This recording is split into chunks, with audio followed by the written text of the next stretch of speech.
Good morning. सभी का इस वीडियो लेक्चर में स्वागत। BSc part second botany paper third के पिछले वीडियो में अपन ने म्यूटेशन ब्रीडिंग के बारे में अध्ययन किया था। इसी कड़ी में इस वीडियो में जिस टॉपिक पर चर्चा करेंगे वह है हाइब्रिड विगर या संकर ओज। तो इसमें सबसे पहले ये देखेंगे कि संकर ओज क्या है, ये कैसे विकसित होता है, इसके क्या लाभ है और इसे विकसित करने के जेनेटिक बेस क्या है। तो सबसे पहले अपन देखेंगे संकर ओज क्या है। संकर ओज पादपों की दो जातियों में संकरण से प्राप्त संकर है। ये प्राय आकार में अधिक बड़े, शक्तिशाली और अधिक ओज वाले होते हैं।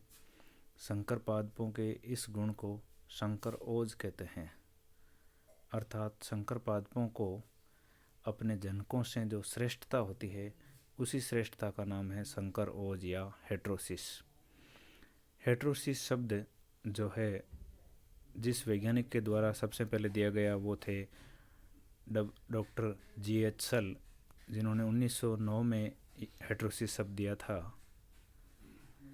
उन्होंने ये बताया कि हेट्रोसिस जो शब्द है वो संकरों में ओज की वृद्धि है, उसे हेट्रोसिस कहते हैं, जिसका अर्थ है एक भिन्न अवस्था अर्थात जनकों से भिन्न। अधिकांश लेखक संकर ओज और हेट्रोसिस शब्दों को एक दूसरे के पर्यायवाची मानते हैं, लेकिन पोवेरी नामक साइंटिस्ट ने 1944 एंड 1945 में हेट्रोसिस से उसको संकरों की दोनों अवस्थाओं अर्थात श्रेष्ठता और दुर्बलता के लिए प्रयुक्त किया। अर्थात संकर जो है वो श्रेष्ठ भी हो सकते हैं और दुर्बल भी हो सकते हैं। दोनों शब्दों के लिए उन्होंने दोनों प्रकार गुणों के लिए जो शब्द काम लिया वो था हेट्रोसिस। अर्थात हेट्रोसिस दो प्रकार का होता है, पहला है धनात्मक या लाभदायक और दूसरा है ऋणात्मक या हानिकारक। हानिकारक के अंदर ओज पूर्ण जो है वो कमज़ोर, धनात्मक के अंदर ओज पूर्ण संकर होता है, जबकि ऋणात्मक के अंदर संकर जो होता है वो कमज़ोर होता है। इसके बाद नेक्स्ट जो साइंटिस्ट थे वेले, इन्होंने संकर ओज को हेट्रोसिस की एक अभिव्यक्ति मात्र बताया। इस प्रकार अलग अलग वैज्ञानिकों ने इसकी अलग अलग व्याख्या की, जो कि हेट्रोसिस जो है वो हाइब्रिड विगर से डिफरेंट टर्म है। संकर ओज या हेट्रोसिस की अभिव्यक्ति किस प्रकार ये अपने आप को एक्सप्रेस करता है या प्रकट करता है, इसके बारे में अपन देखेंगे कि अभिव्यक्ति जो है वो संकर के परिमाण व उत्पादकता में वृद्धि के अतिरिक्त भी अन्य प्रारूपों में हो सकती है। अर्थात न केवल परिमाण और उत्पादकता बढ़ने के साथ दूसरे रूप में भी इसकी अभिव्यक्ति हो सकती है। इसकी अभिव्यक्ति आकारिकी तथा कार्य की दोनों स्तर पर हो सकती है, जैसे पालक है, पत्ता गोभी उनकी पत्तियां है, फूल गोभी है उसका फूल, मटर के फली व बीज, तरबूज, भिंडी, बैंगन का फल आदि।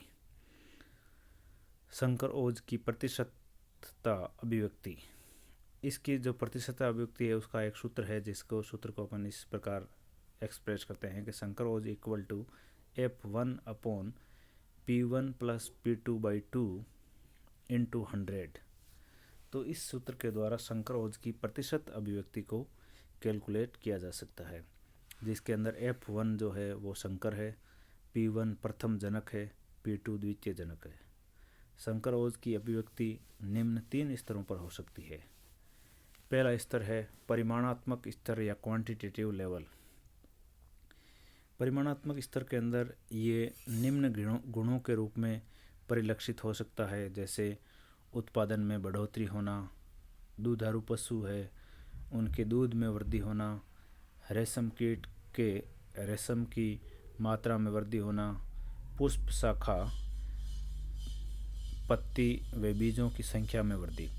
तो ये सभी जो क्राइटेरिया है वो परिमाणात्मक या क्वांटिटेटिव लेवल पर प्रकट हो सकते हैं।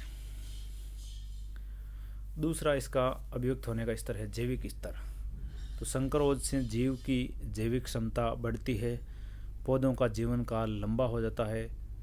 इसके साथ साथ एक जीव की जैविक क्रियाशीलता में बढ़ोतरी होती है जो आर्थिक लक्षणों से संबंधित होती है। जैसे खच्चर की जो बढ़ी हुई शारीरिक क्षमता है वो आर्थिक लक्षणों से संबंधित है और ये इसको संकरोध के रूप में ये प्रकट होती है। एक ही जाति की दो किस्मों से उत्पन्न संकर की तुलना में दो भिन्न भिन्न जातियों से के जो संकर है वो अधिक संकरोध प्रदर्शित करते हैं। संकरोध कभी कभी संकरण से असंबंधित किसी अन्य स्रोत से भी उत्पन्न हो सकता है। तीसरा इसका स्तर है अभिव्यक्ति का, वो है शरीर क्रियात्मक या फिजियोलॉजिकल लेवल। शरीर क्रियात्मक स्तर पर संकरोध की अभिव्यक्ति होती है जैसे रोगों व कीटों के विरुद्ध प्रतिरोध, resistant against insect and disease, जलवायु की विषमताओं के लिए सहिष्णुता, बीजों में जो अंकुरण है उसका तेजी से होना, अंकुरण में समानता होना, पुष्पीकरण का शीघ्र आना और उपज का अधिक होना, ये कुछ क्राइटेरिया है जो फिजियोलॉजिकल लेवल पर संकरोध को एक्सप्रेस करते हैं। अब आता है इसमें संकरोध के कारण। संकरोध किस कारणों से विकसित होता है या उत्पन्न होता है, इसके आनुवंशिक और शरीर क्रियात्मक कारण प्रस्तुत किए गए हैं। तो सबसे पहले आता है इसके आनुवंशिक कारणों के। संकरोध के क्या आनुवंशिक कारण है, इसे समझाने के लिए निम्न दो सिद्धांत दिए गए। पहला सिद्धांत है प्रभाविता परिकल्पना या डोमिनेंट हाइपोथेसिस। सर्वप्रथम डेवेनपोर्ट ने 1908 में प्रतिपादित किया, जिसे बाद में ब्रूस 1910 तथा किबेल एवं पेल्यू ने सहमति व्यक्त की। ब्रूस के अनुसार जब F1 संकर में सभी अनुकूल प्रभावित जीन अधिकतम संख्या में एकत्रित होते हैं तब संकर ओज परिलक्षित होता है। अगर जनकों में अलग अलग प्रभावित जीन हो तो वे सब या उनमें से अधिकतर संकर में वंशागत हो जाते हैं। इसलिए एक संकर में किसी भी जनक की तुलना में अत्यधिक प्रभावी जीन होते हैं। उदाहरण के लिए यदि एक प्रभावी जीन से पौधे की लंबाई 5 सेंटीमीटर और एक प्रभावी जीन से 1 सेंटीमीटर होती है तब संकर की लंबाई उन दोनों से अधिक होती है।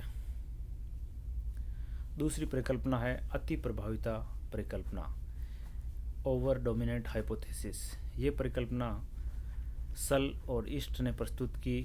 इनके अनुसार समयुग्मजी से विषम युग्मजी सदैव श्रेष्ठ होता है। संकरोध की वृद्धि जो है विषम युग्मजीता हेट्रोजाइगोसिटी की मात्रा बढ़ने के साथ साथ बढ़ती है, इसलिए अन्य प्रजातियों की तुलना में विषम युग्मजी अधिक ओजपूर्ण होता है। ईस्ट ने 1936 में इस विचारधारा को वृद्धि कारकों की अंतर्विकल्पी श्रृंखला की प्रक्रिया का रूप में और विस्तृत किया।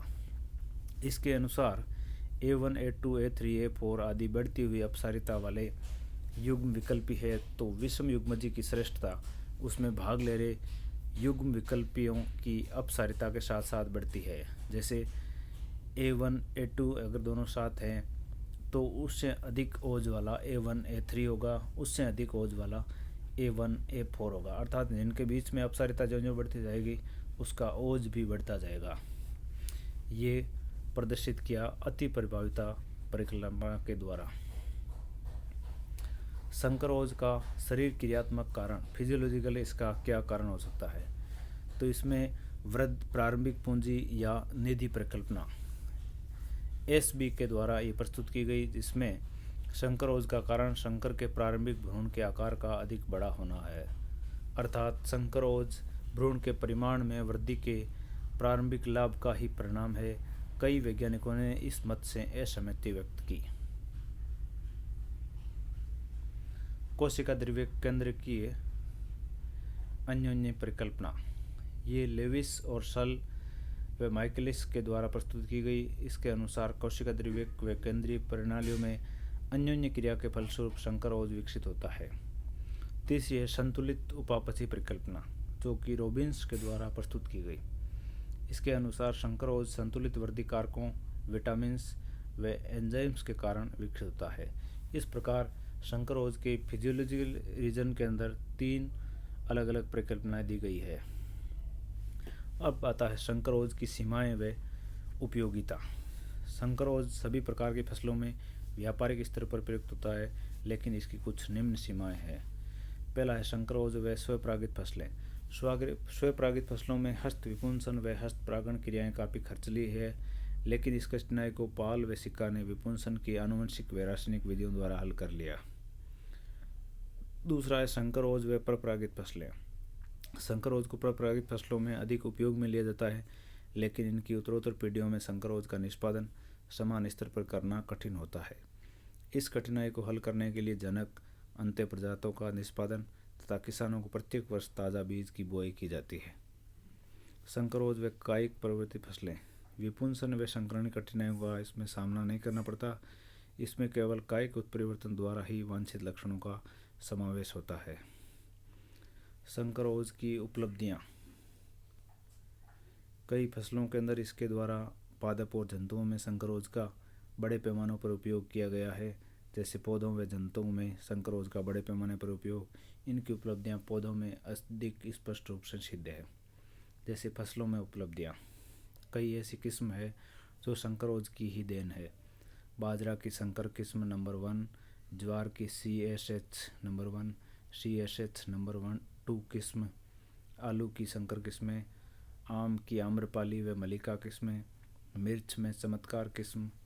इसी प्रकार पशुओं में उपलब्धियां हैं, जैसे जर्सी, सिंधी, आयर शायर, साहिवाल, स्विस साहिवाल। गायों की संकर ओज द्वारा सुधारी हुई नस्लें, सूअर, रेशम के कीड़े आदि की संकर ओज द्वारा सुधार। इस प्रकार संकर ओज की कई उपलब्धियां हैं जो पौधों और जंतुओं में परिलक्षित होती है।